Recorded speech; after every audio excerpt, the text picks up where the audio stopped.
Let's do it. Right. So Don't forget to hit record. I've just pressed it. I've wrote at the top of my little bullet points thing with all the questions in. Press record, you bell end. Hello everyone and welcome back to Sector 6, and today what I've got for you is the very first in a brand new series that I'm doing on the channel, where we get 7 of the biggest content creators and the most let me do that again.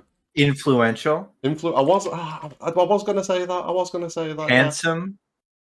Handsome, yeah, stunning. Mm-hmm. Just generally attractive. Yeah, this is all definitely going in. I hope so. Just But yeah, endowed. Let's throw it. But yeah, this is a series where I get 7 of the biggest and best content creators in the entire Final Fantasy VII and Final Fantasy VII Remake community. Get them on here and ask them 7 questions. It's pretty simple, does what it says on the tin. Everyone's going to get asked the same questions, so there's not going to be any curveballs or anything like that. And we'll get to see the differences in people's opinions.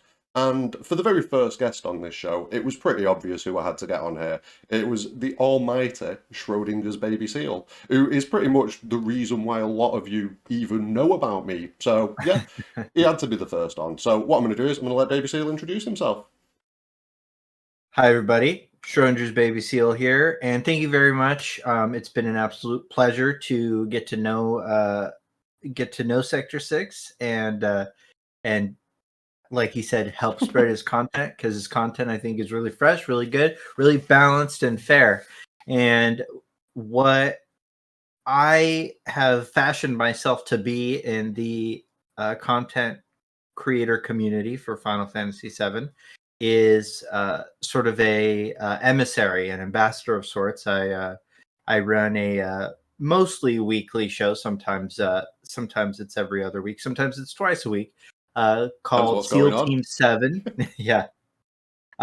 It's called Seal Team 7. And, I get various content creators, sort of almost always involving Sleep Easy. But every now and then he'll be out of the loop. And we sit down and we sort of talk Final Fantasy VII Remake, the direction it's going. And it usually comes from a extremely, we'll say, lore-informed perspective. Yeah. So generally the guests that I have a very comprehensive understanding of the very deep lore of Final Fantasy VII. Its ties to mythologies, its ties to religion, which is sort of my focus. And then I'll get artists on who have a understanding from an artistic perspective, like a color perspective, because a lot of the visuals, the storytelling is so visual that things like color significance are in fact plot relevant. That's kind of the depth of the Final Fantasy VII universe and the lore. We've had some filmmakers on. We've had people that just do content creation, and we've got streamers. And so that's always been a very very lively conversations come from that. Yeah. I also do Twitch streaming. I have a pretty solid Twitch content catalog at this point, and a lot of it is research, and I take you guys along with me as I wander through the various parts of the compilation and other games sometimes too, and take deep looks at things like the amount of butterflies that are in Aerith's garden, and the amount of books that don't have titles in the Shinra HQ library, things of that nature. I've been able to find some really fun and interesting details and come up with some really wacky theories of my own that way.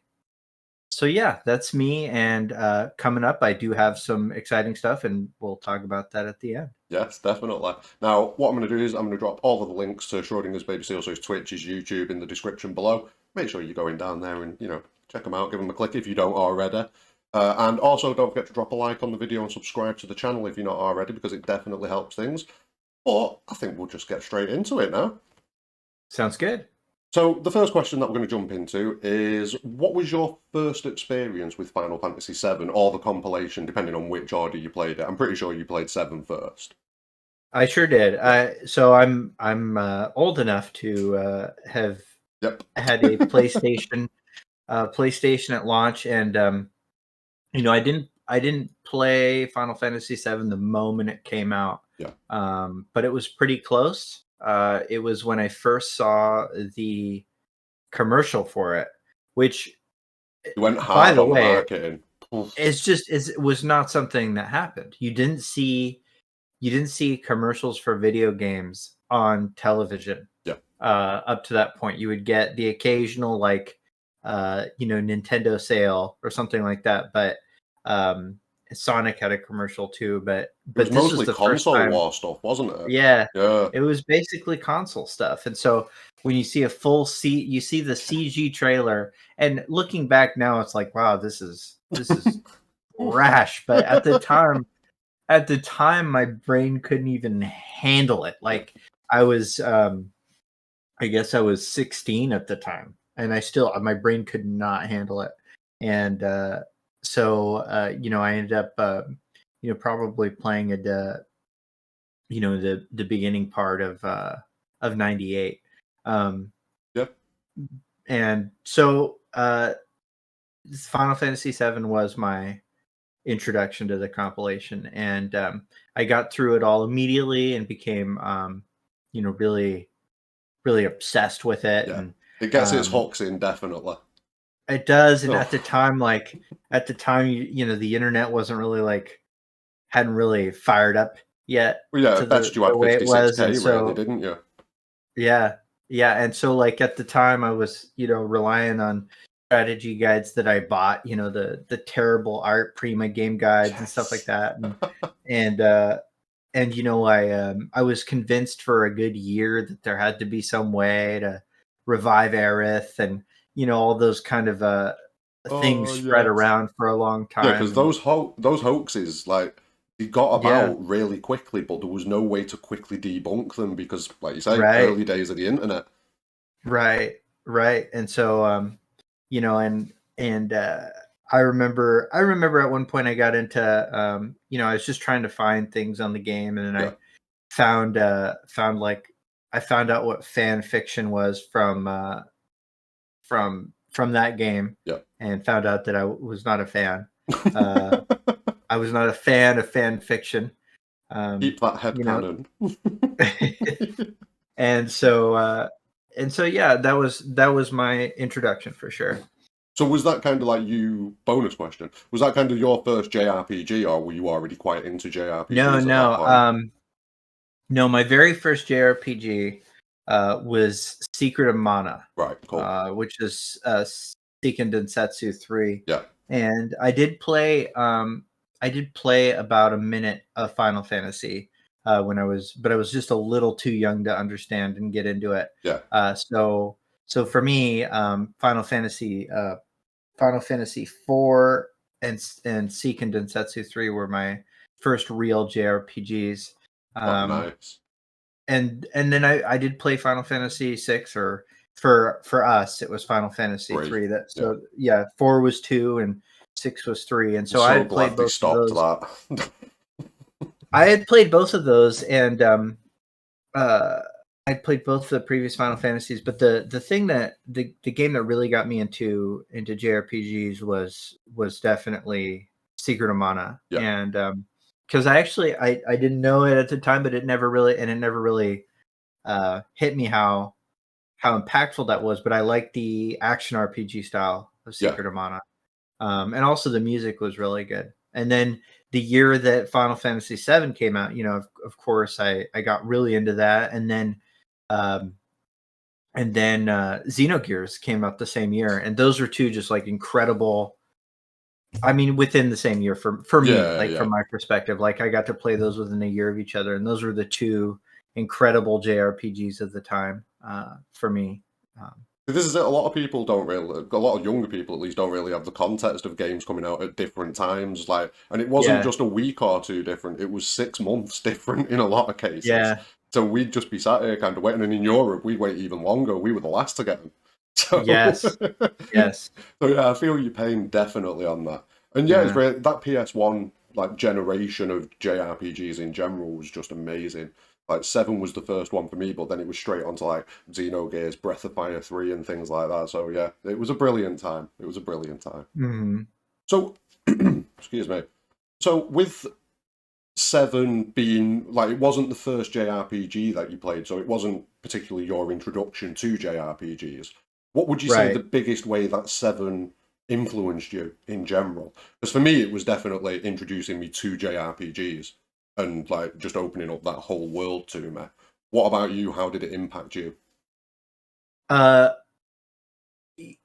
why it felt like a big jump for me is at the time, the graphical jump was just Yeah, like I said, it was brain melting. yeah, Um, but the the subject matter was really easy to connect to immediately. Maybe it was just where I was in age wise, yeah, but like there was all these themes that I immediately connected with. And one was environmentalism. yeah.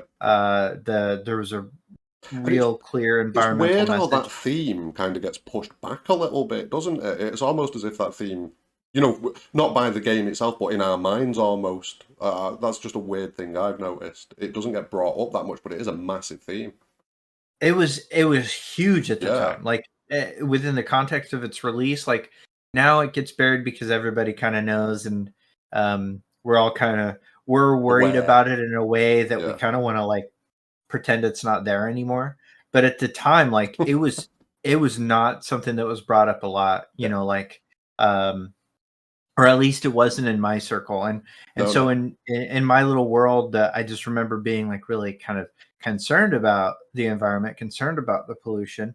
I'm a naturey guy. I've always been a really in love with nature Well, yeah, you and do a lot of backpacking as well, don't you? Mhm. Yeah, And even as a kid, I was always just, that was my deal. I was always out in the world. And I know it seems odd that a video game content creator is as outdoorsy as me, but it's just I oh.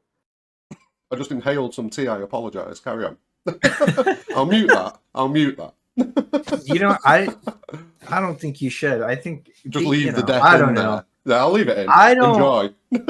I don't want that stuff cut personally. I like hearing the We want the we're bloopers. all We want the edit people. We're all reel. human, yeah. Sorry, as you Uh were so saying. No, so the environmental themes were really attractive to me. And Yeah, then so that kind of lured me in right away. And then it was these other themes like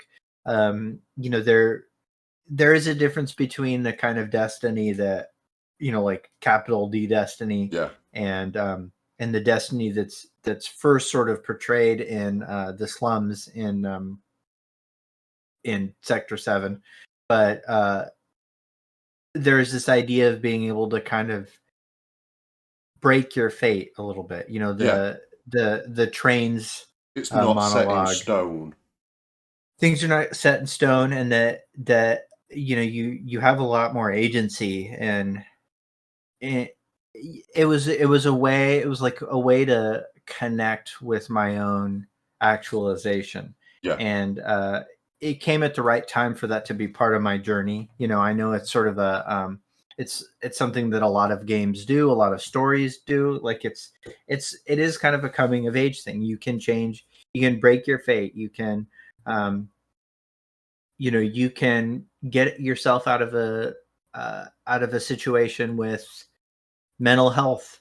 You yeah, can you can be an orphan and still make choices that allow you to be good. And things like that were um really easy for me to connect to at that age. And yeah, so that's what I connected to the most, was these sort of core themes of how to respond to the hand that you're dealt, and how to deal with things like grief and loss. yeah. And Aerith scene was really important to me, um just because it was this, it left this hole, and the hole that it left really did match my experiences later on with grief, Yeah. where it's just there isn't really any um There's no the quick fix or consolation. anything like that. Yeah, Yeah, the the constellation just doesn't exist. That the person's gone, and that's how it should feel.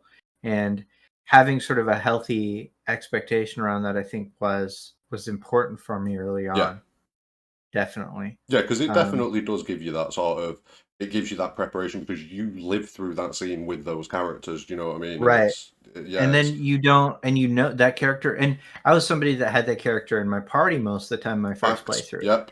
Yeah. And It's amazing. They had to kill her off in fairness because you'd just walk through the game if they didn't. yeah. Literally, you would just walk with those limit breaks, walk through the game. And I mean, and yeah, and we'll get into that with Remake. Like even like now, she Yeah. is twice the character that she was. Insane. So No, I do love it. So in the entire compilation, there's a lot of characters. Which of these characters would you say is your favorite or resonates with you the most? absolutely, Cloud, easy for Oh, me. I think nice. Everyone else Cloud has is been a like, ooh. no. Cloud is my is. I figured you would ask a character question, and Yeah, that's why I kind of avoided bringing Cloud into the whole why I nice. resonated so much with The with story and Seven everything, in yeah. general is Cloud in particular. His arc was amazing. I remember when the Cloud's mind scene first happened. My uh, connection with Cloud went from being kind of non-existent, like he's just this blank Yeah, slate for to tell the story. He's supposed to be a representation of me to um to 11. It just bumped it yeah, up all the way. I all of a sudden connected incredibly well with this what I thought was incredibly divergent character model. Like his the he it just obliterated the archetype. It took the yeah, entire uh single dimensionality out of his characterization, and now he's supremely relatable because he's very human. definitely. um and something that I think they have a tendency to avoid, like it's a big risk with a protagonist, is making a protagonist dishonest, Yeah. even if the dishonesty comes from like It's not a intentional, yeah. yeah, even it comes from like a point of sickness, Yeah, which is sort of which truthfully is where most dishonesty comes from. yeah, If I were to make a big claim about people in general, is that most dishonesty comes from something that isn't. I think we're a little too hard on people who are dishonest. yeah. Most of it is just a bad coping mechanism. It comes from immaturity, and I'm not saying they're not responsible, but Yeah, the yeah, reason they're but there's not the reason they're reasons. Yeah, responsible for their dishonesty is because you can't really because nobody else could be responsible yeah, for it. That doesn't necessarily mean we can't be understanding. We can't we can't recognize them as good people, um, or people that just need help. yeah, And but you know his dishonesty, even though they put a little layer of separation between his agency and his involvement in it. It revealed him as this truly fascinating and deep character and very relatable, because all of us, especially like at 16, when I yeah, was growing up, like I struggled with like telling my parents white lies, and telling other people lies to look cool, or like we all understood what that was. And then yeah. to see him come out of that becoming honest Yeah, come through the other transformation, side. and still be cool. It kind of, I think, as a general message, incentivized being honest with yourselves. And it was like one of the first character arcs, especially in a video game, where I really resonated with this self-discovery of being honest, and finding out who you really are. And even if the characterization is no longer as cool, Yeah, didn't meet all these sort of acceptable standards for what a cool strong guy is, he was still ultimately the strongest character in yeah, definitely. the Final Fantasy compilation. And uh and I thought that there was something really magic about Yeah, that. So he's definitely my top. he's the Um, one. Yeah, he's my top character. good stuff. Uh, yeah, and he's the one that I see them leaning into the OG characterization the most in Remake. So I'm excited for his. So yeah, easy answer for me. It is one of Cloud. like the scene that you were talking about as well. It is one of the scenes I am looking forward to the most in the Hmm. entirety of Remake. It's between that and Bugenhagen for me at the minute because Right. Bugenhagen's going to be pretty special as well, I think. Yeah, But those are two. Yeah, those are two scenes they could definitely flub oh, and lose a please lot. God, no! Lose a Please lot. God, Yeah, no! yeah. We'll get there. We'll get round to that. All right. No, we are going to dip our toes into Remake briefly now. So, Okay. what's your general feeling on Remake so far? Where are you at with it? I'm very excited about it. I think that overall, um, what they have done has shown a tremendous amount of self-awareness. Yeah, I'm not saying there weren't missteps or steps that didn't probably land the way they intended, yeah.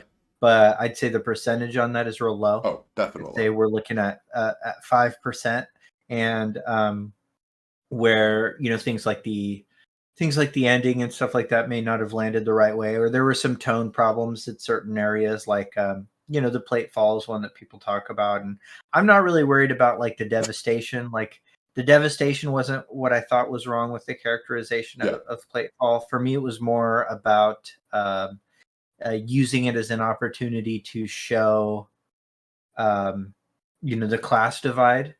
And what it seems like they're doing with class divide is painting a less black and white picture, which is yeah, probably good. yeah. It's It's probably probably more good. realistic. Yeah, it's probably good.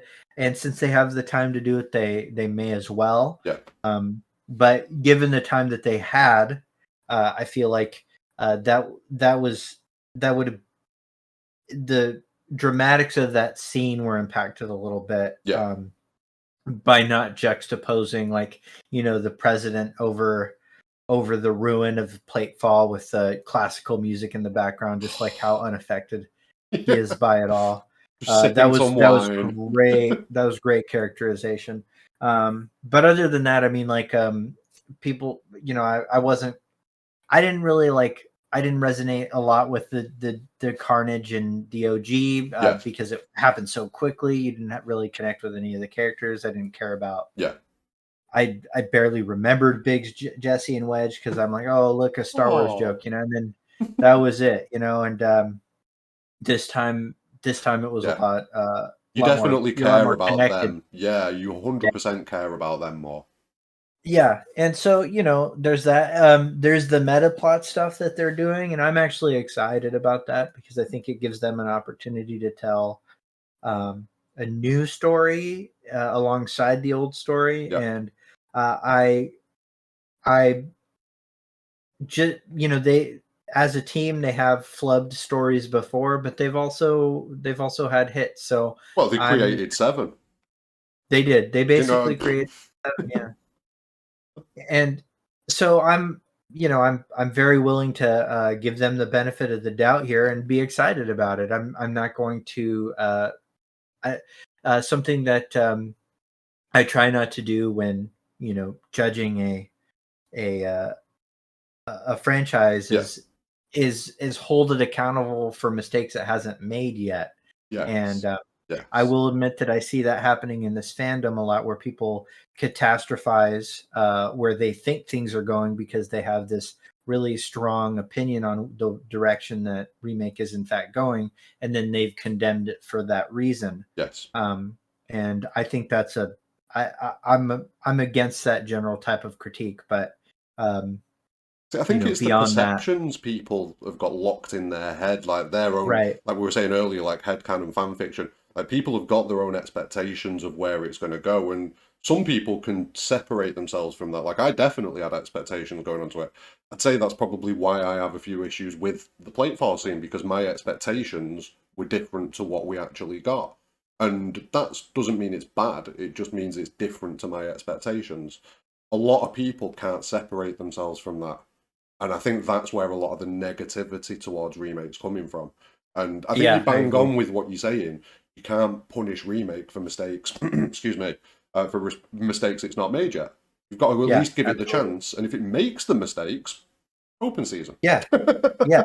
And it has made some mistakes, Yeah, and but moving forward, I will say that the product we've been given seems very self-aware. There's some scenes that are different in such a good way that yeah. you can't argue. I mean, everybody's going to point to the Honeybee Inn and how Just much wall market in general, I better. loved it. Yeah, yeah. Walmart, it was handled incredibly. Um,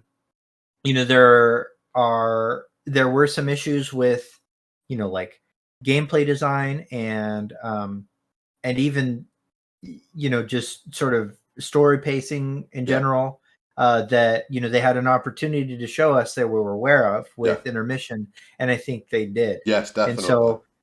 so like for me, like I could say 95% of remake was 10-10, Yeah, and then there's 5% that needed improvement and needed to be looked at and you would hope to get improved upon. And then if you take intermission by itself, I would say it's 98%. So the fact that number is narrowing makes me understand that the developers are in fact kind of listening. Yeah, aware of of what they're doing and how it's being perceived, and they are both they're both uh, changing and reforming the things that are kind of undeniably worthy of critique, like yeah, aerial combat and some dialogue choices and stuff like that.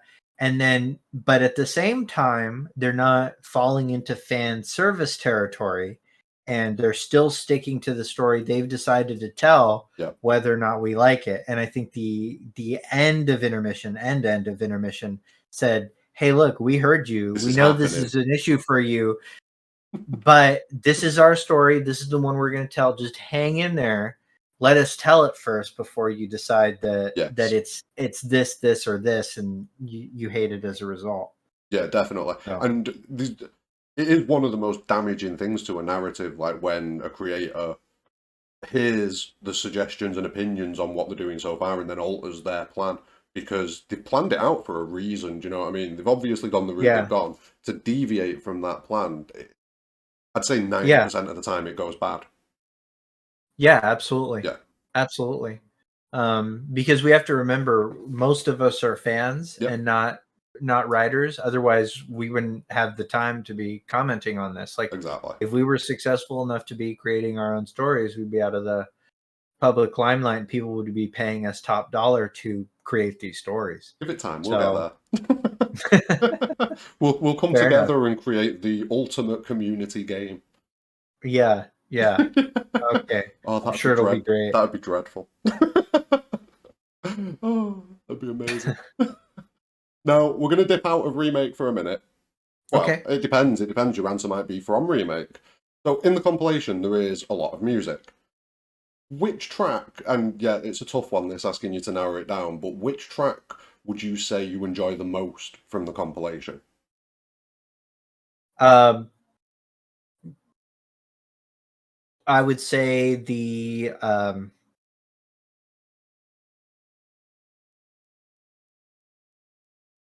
the Edge of Creation version of the City of the Ancients theme So is haunting. my favorite single piece of music in in the compilation right now. Yeah, it's a Right really now, and that changes a lot, like, that changes a lot, and I have a feeling that whatever they end up doing with Birth of a God will be my favorite.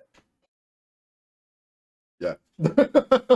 I would agree with that. I mean, Birth of a God's pretty much up there for me. Mhm. It probably gets into top three. In fact, almost certainly gets into top three. Quite like Sid's theme, but you know, the more acoustic version of it. Yeah, Yeah, big fan. I can't wait for Sid's theme, and Big so, fan. here okay, I'm gonna say this, though, Oh, here we that go. in 1997, One Winged Angel was so awesome, And what's happened is now the entirety of the fandom is so over that song that we don't care anymore. Like it was in Kingdom Hearts, for God's sake, right? So we're just over it at this point. But in 1997, it was when fire. somebody starts, when you hear actual vocals, you're like, wait, what happened?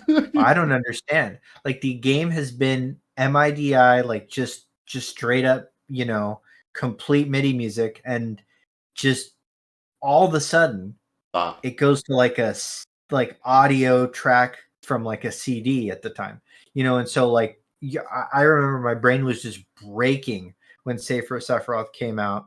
Like I hear voices in the background, and then he summons Supernova.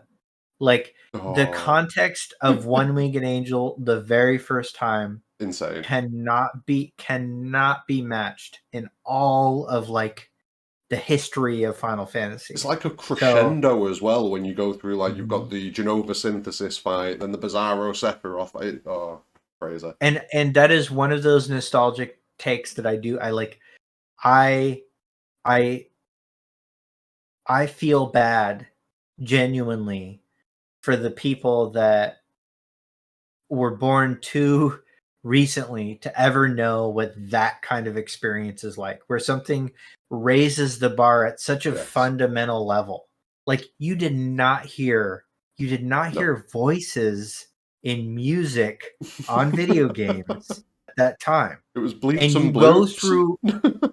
you go through the entire game without hearing anything like that, and then the very first time you hear it, you're like, this is possible in games? Yes. What wizardry is this? Like it nobody will, you know, like generally most of the content creators I work with even like are not actually old enough to understand what that was like. And I'm there. Don't you worry, I'm there. Yeah, I know you're one of the few, so and it was amazing as well, because like previously all we'd had was like bleeps and bloops basically, and it's when like you hear Uematsu say like when he came to the PlayStation he was like a kid in a candy shop with the amount of additional functionality he had with the chipset. That's right. Yeah.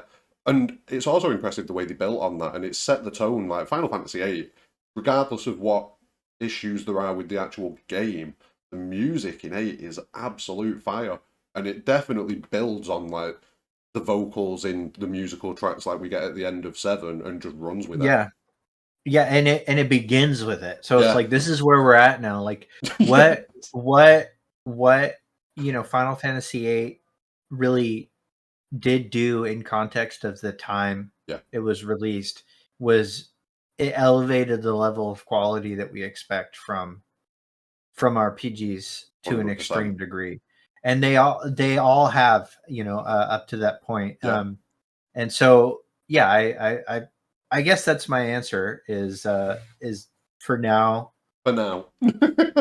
It's right though, because it's like someone could ask me what's your favorite song, and then a month down the line I'll give a completely different answer because I'm in a completely different mood. So it does all kind of depend where you are at the moment in time you're asked, really, doesn't it? It does. It absolutely does. And you know, the way I rated that question, the way I responded to that question is just basically the context of its use. Like, you know, and what I really liked about the use of that track is that it was redone in a way that you didn't recognize it immediately as what it was. But your brain your brain is running in the background trying to figure out what the hell is happening in that scene.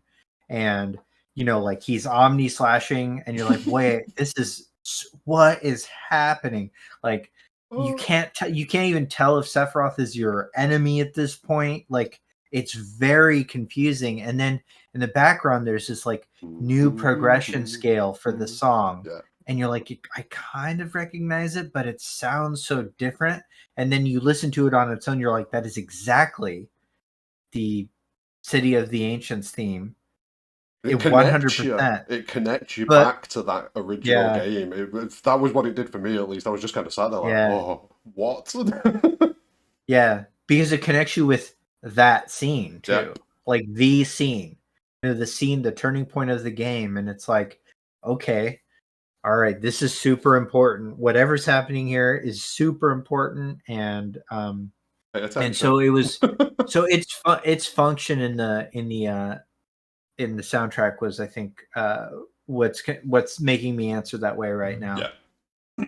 No, and it is a really good one. Like, I'd probably say it's one of my favorites out of Remake for sure. Like, because it was just the impact of it when it came in. I wasn't ready for what, like, the whole scene. I just wasn't ready for that scene. It was like, Yeah. what? Whoa, easy now. Give me a minute. Yeah. Pause. Well, yeah, it's a good one. It is a good one. Now, going forwards with Final Fantasy VII Remakes, what we're going to look at for the last two questions. So we're in the home stretch. The first question is, what do you hope for from the rest of Final Fantasy VII Remake? So what are you looking for the game to give you going forwards? What I wanted to give me is, I just want them to... I want them to tell me a Final Fantasy VII story moving forward. And I have expectations for what that's going to look like. I do think that it's going to be mostly I think we're going to get to visit the same places and in roughly the same order, and that any changes aren't going to be super jarring. So I am expecting it to do that. I'm expecting it to allow me to see these places that I've grew up wanting to see, exploring things that I've always wanted to see in a modern filter. Yes. I definitely want to do that, but I'm interested in hearing what story they want to tell me. I want to know what can come of all of this in terms of like new themes, new concepts. What does capital D Destiny have to do with this? Is there something that is quintessentially Final Fantasy, like part of what makes Final Fantasy, not just Final Fantasy VII, Final Fantasy VII? What makes general Final Fantasy, and how does that DNA incorporate itself into this new story that we're being told? I fully expect things like Lost to be explored. I fully expect a more nuanced and I think maybe less broad-stroked version of this political struggle that we're seeing, that is not so much black and white. It's not it's not even about good or bad, really. It's got to get them grey areas, definitely.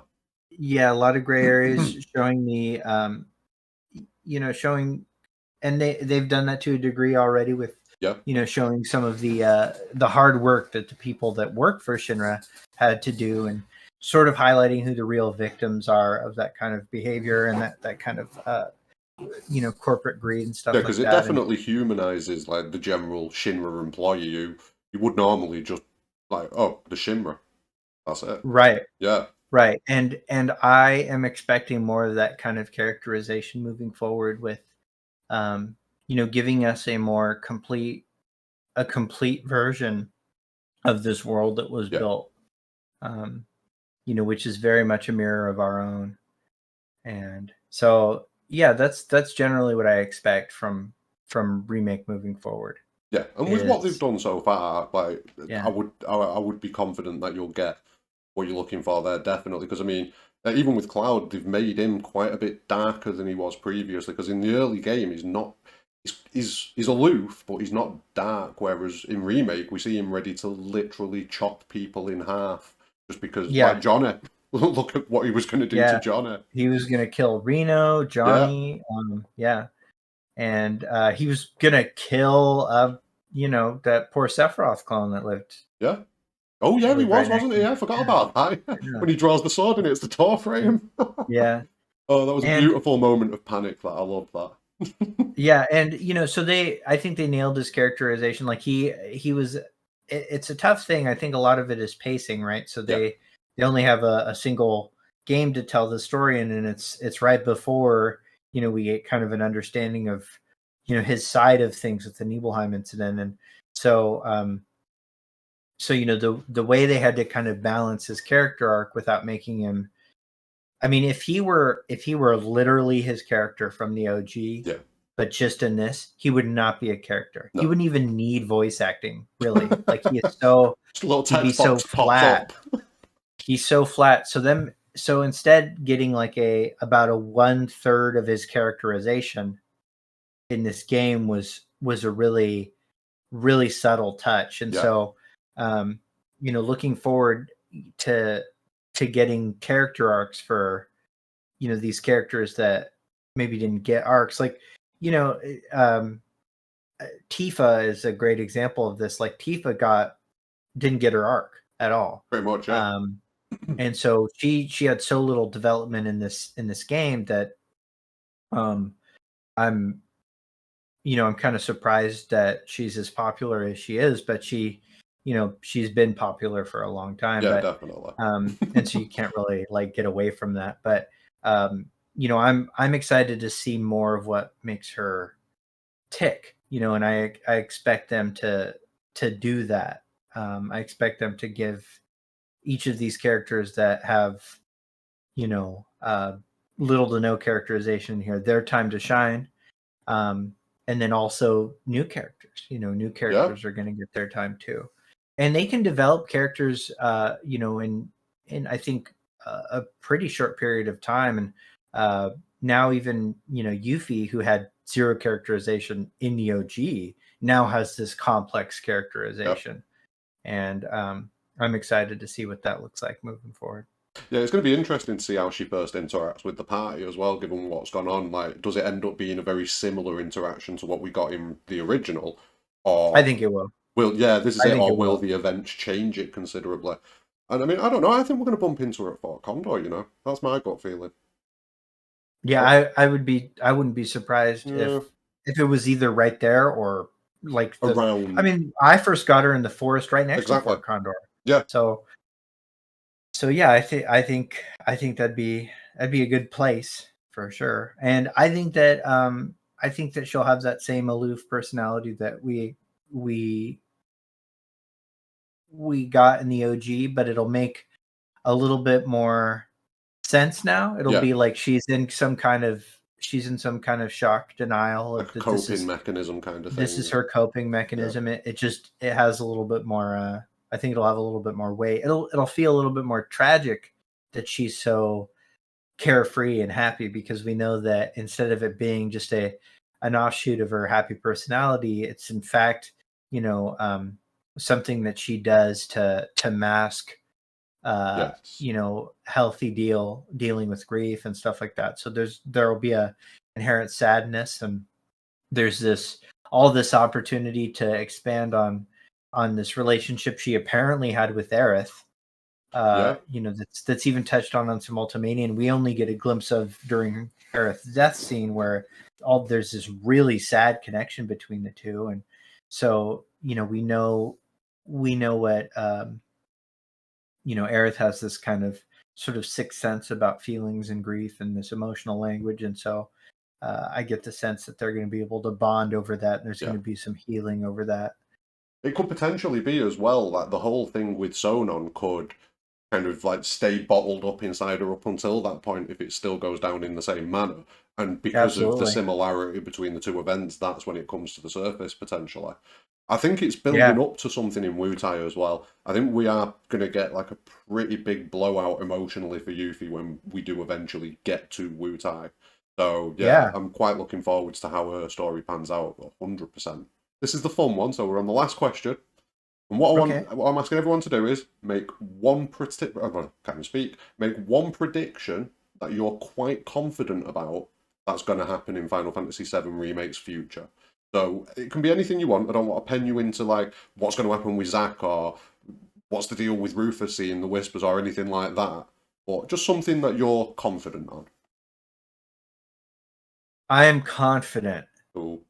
that they will show a breakdown, like a legitimate breakdown of the conflict between the Cetra and Genova, and that this scene will happen.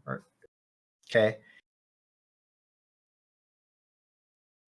Shiva will be sealing Genova into the northern cavern there. Yeah.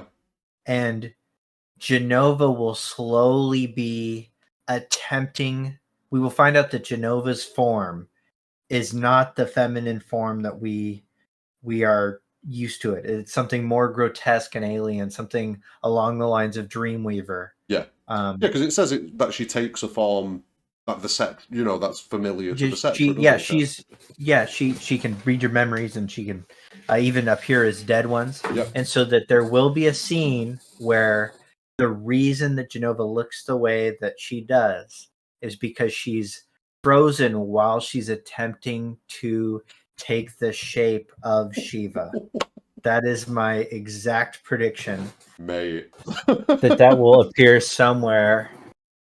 That's my super specific prediction. I love it. I absolutely love that because yeah, it makes sense. To say that Shiva manages to pull the ceiling off in the process of Genova doing that, and bam, that's it. You stock. That's right. Ooh. That's right. Ooh, I like that. And so, could that have any? I don't think it could really have any major impact on the story going forwards. It'd just be nice to get that the whole thing with the story, summons, wouldn't it? Yeah. Well, and what? Okay, so this is a fun kind of fan service, in my opinion. Yes. That there's a good kind, because there was an old theory, like not old, but like a day one theory. Like the moment we saw them, we're like, I wonder if the Knights of the Round were the 12 Cetra that that sealed them in the northern cavern. And somebody asked Kitase, they're like, and this was the same interview that he quote unquote deconfirmed the connection between Final Fantasy X and 7, even though he'd previously been dodgy about it. He's been on camera being dodgy about it. And he's just like messing with us. So he's asked, were the Knights of the Round the Cetra that sealed away Genova? And his response was so punchy. It was like, no, that's definitely not true. But that's one of those things that, if you got to be careful with, because if you spread a rumor like that, it could become true, and we would have to make it true. And they did. They kind of did. Like, there is context for it. Like it wasn't a super baseless theory. I mean, it really fit well. But also, there's cut content. There's cut dialogue with Sephiroth, where in the OG, in the Temple of the Ancients, where it talks about the creation of summons being basically like the Cetra equivalent of the creation of Soldier. Bod, Namako, and then compressed into materia, etc. And so the concept was already kind of there, like the DNA for that idea was there. And then when Remake rolls around, they put it in the assessments that these summons were used and part of the struggle against the calamity. Not just the assessments, but the slides, the chapter slides, which are now gone in Intergrade because the thing loads so damn fast. Yeah, so but in those slides, there's one that basically confirms Shiva's involved. And so what it is it's one of those ways where kind of these fan theories that make so much sense that it's it's kind of dumb to avoid them, become real. And then there's other stuff too that makes me think they listen to fan theories and hate them, definitely. and so they'll triple, they'll double get away from it. My favorite is I remember in 1998 reading on forums and stuff like that Cloud was Rufus's brother. The President Shinra was Cloud's dad, and he took a trip to the Shinra mansion one time, bumped into Cloud's mom. The connection is basically hey, there's a Shinra mansion in Nibelheim, and and blonde hair. That is it. That is the entirety of the connection, you know? And so, but you know, it's persisted for a Yeah. long time.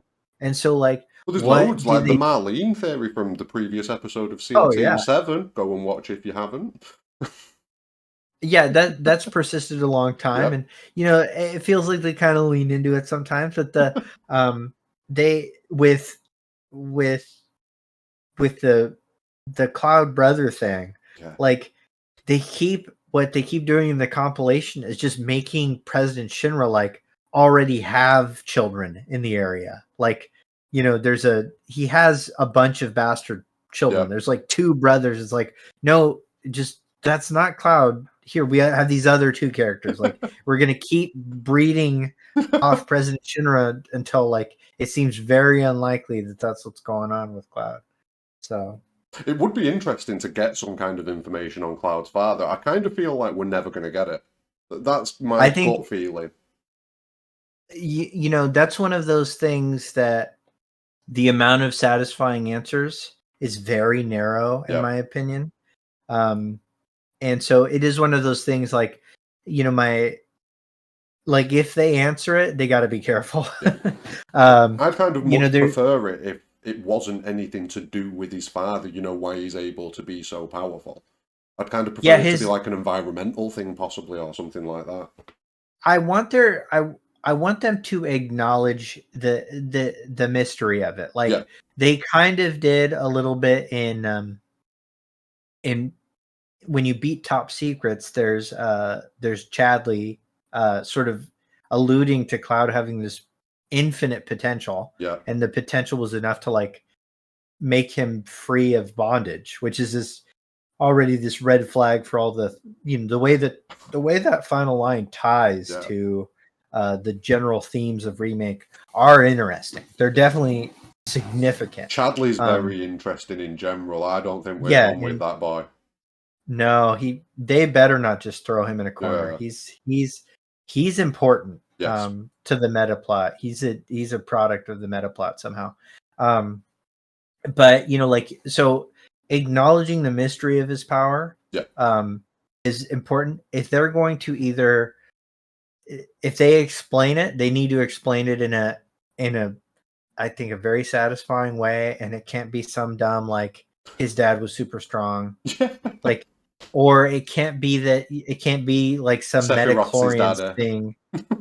It can't be like, Sephiroth his dad, that'd be awful. Or, you know, Zack's actually in the past and he goes to Nibelheim looking for Cloud, and then finds Claudia, a young, hot Claudia, and they fall in love. And it explains everything. I don't. We know that church is old enough. Like the timing on that church. Yep. We've seen First Soldier gameplay. And like if he walks in the church, he's like Aerith, and there's no Aerith there. It's a Falna.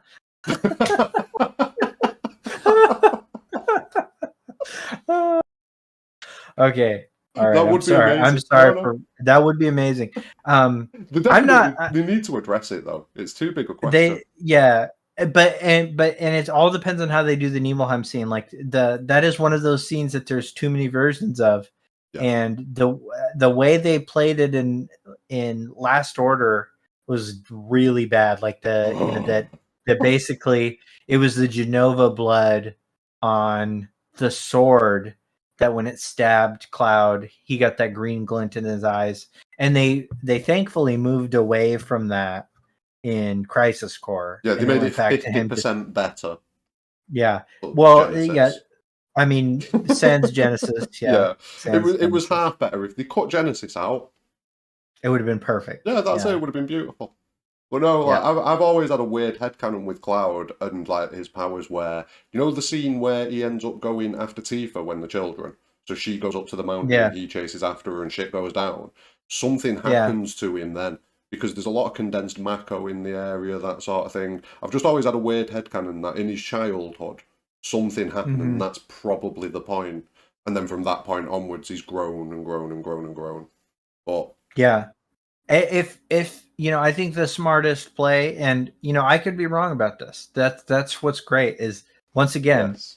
they're the storytellers, Yeah. and they've told a story that blew me away and changed the way that I saw all of my world system. So, they could surprise me with this, and I need to be open about that. They could absolutely surprise me with this, but um, I do remember that the mystery of it all was maybe the best way to go on that particular question. It's Potentially. just never really answering it, and but not saying that there's no answer. Like if they told us whose dad was, his dad was just like a nobody and it meant nothing. Then the mystery And still exists. yeah, the mystery does still exist to a degree, Yeah, well, I but mean, it also sort of narrows the mystery to, like, well, he's got a source of inner strength, yeah, and that's not very that shonen. might not be satisfying either. So I think keeping it like very mysterious, or the explanation that they have is mind bending, like Yeah, really interesting, and something that's really essential to the makeup of the universe. Like, because there is this, because his representation is, he's a hero of the planet, yeah, and so, and Sephiroth and everything that Sephiroth represents is, it's represented through this different iconography. It's like a different world system. It's like kind of, it represents colonialism to yeah, a degree, and so his representation of colonialism has all these mystic ties, and relates to Judaica and yeah, Christianity and stuff like that. Um, and and Cloud is a representation of this old world. He's got all this Norse mythology. So if there was some kind of deep mythological tie, or some root yeah. that ties deeply into the themes of the world, as to why the planet needs to use him to protect itself.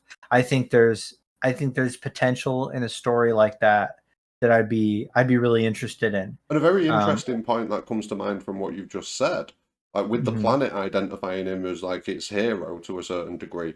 What if, yeah, given the fact that we have a lot of things going on with time and the live stream at the moment, what uh, if the planet hasn't seen that and acted retroactively, so to speak, and kind of created a bit of a paradox? It's a weird one. It's a weird one. it is, yeah. And what's strange is that there's already these heroes of the planet, and the planet itself has kind of a mind of its own, Yes. and and the planet, through the compilation, is sort of characterized as almost morally equivalent to Genova. Like, it's just Yeah. a thing. It's just a force of nature. It doesn't actually make moral judgments. Yeah, It's it's not good or more bad. survival. Like, is this going to It's affect more my survival. survival? Yeah. And what's interesting about Aerith's characterization in this game is that it Aerith is an ally to the planet only when it seems to suit her and the party. Yes. She seems to have her own agenda this time, and I think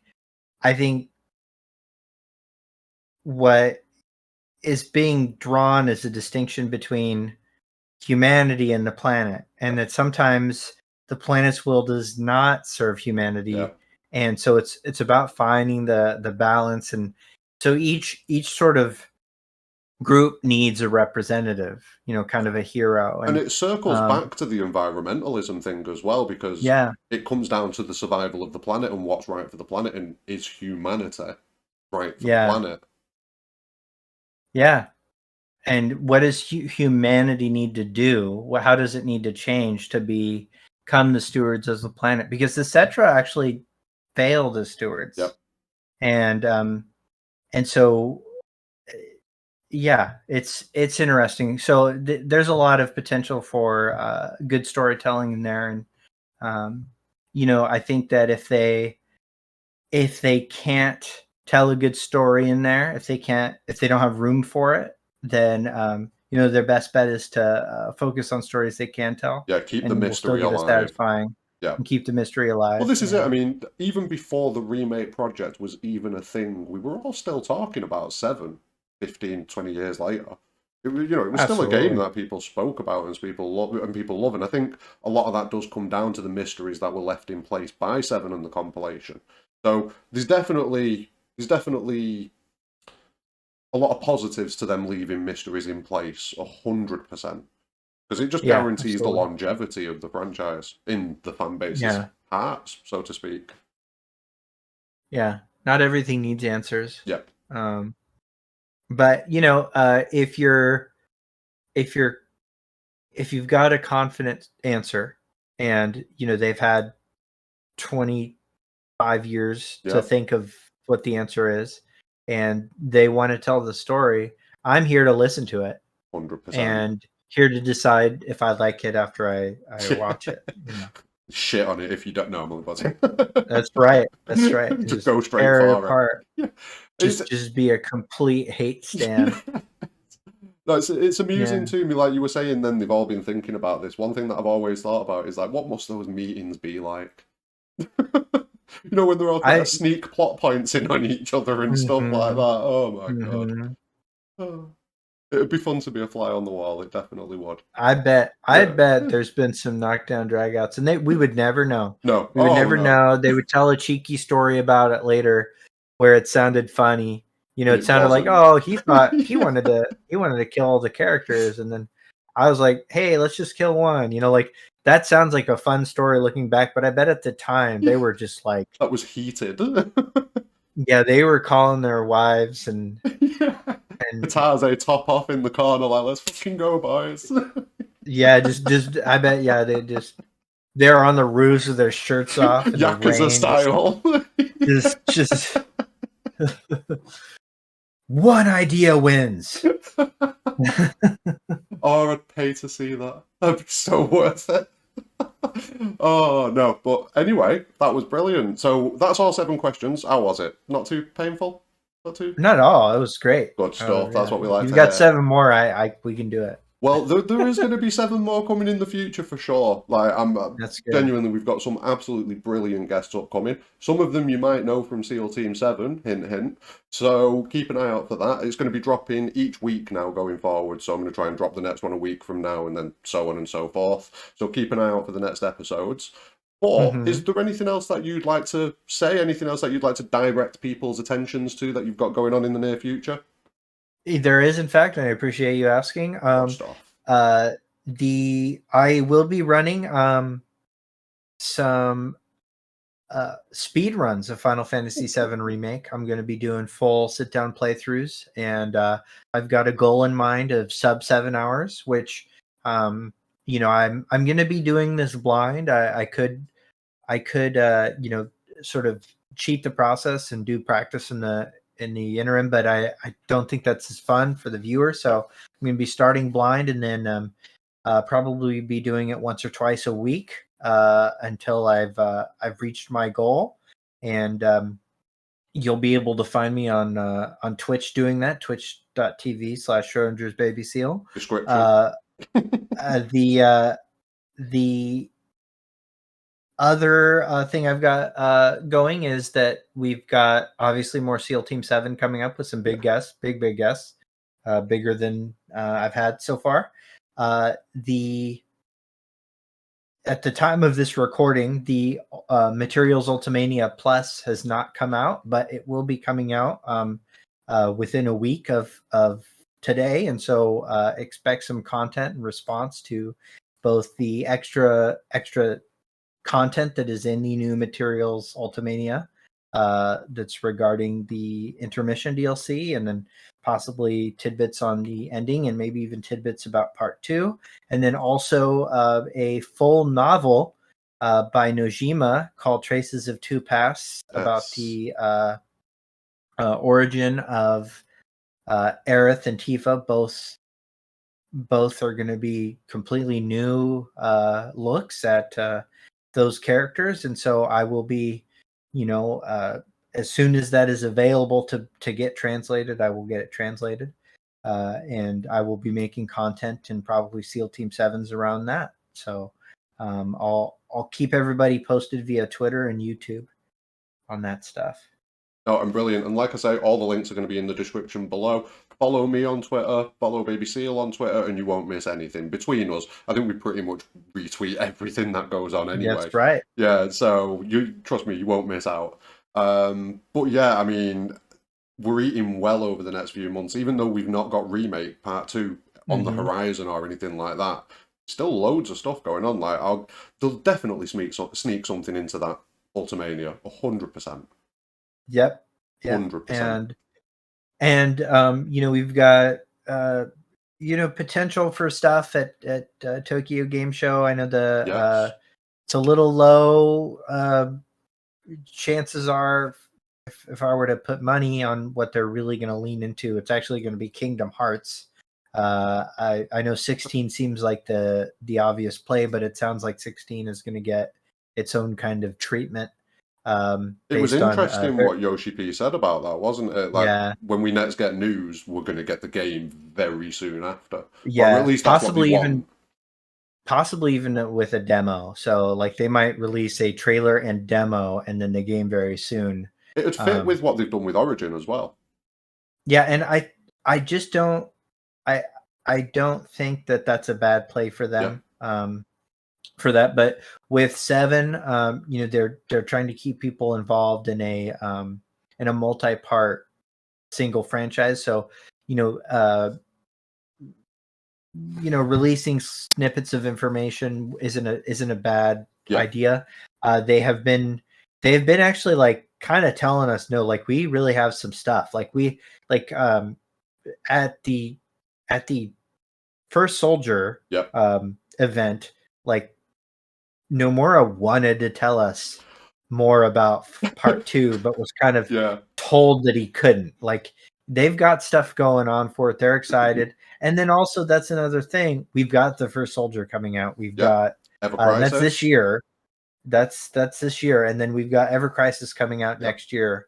So there is going to be stuff to talk about before Remake Part 2 probably actually hits. So it's going to do a lot of work for keeping the hype up as well, which I mean it's barely needed, but we'll appreciate any extra bits of hype they want to throw at us. Yeah, us in particular, but I think it's a good move to keep people kind of engaged. Yeah, definitely. And that seems to be a big priority to them. And I will say that's the other really safe prediction is that Part 2 will answer some mysteries, but probably present more overall. Yeah. I think that's a very safe bet, is that by the end of Part 2, we'll be having a more elevated version of the crazy theory conversations we've already had on SEAL Team 7. Yeah, because we'll get an answer and it'll open up 3 more, even more difficult questions based on that answer. That's right. It's a guarantee. So yeah, Mm-hmm. we are going to have some fun. We are definitely going to have some fun. But I think that's going to be the end of this episode today. So first off, I just want to thank you very much for coming on. It has been an absolute pleasure, and I'm looking forward to doing more things like this in the future. You bet, and we will. Oh yes, we definitely will. We definitely will. But like I say, thank you very much to all of you for watching. Don't forget to check those links out in the description, because we need to get as many subscribers over for SEAL Team 7 as possible. As many as possible for Sector 6. As possible. So check out all the links, and yeah, don't forget to drop a like on this video and subscribe to Sector 6. We've got more videos coming in the next few weeks, but more importantly than anything, have a great day. Started.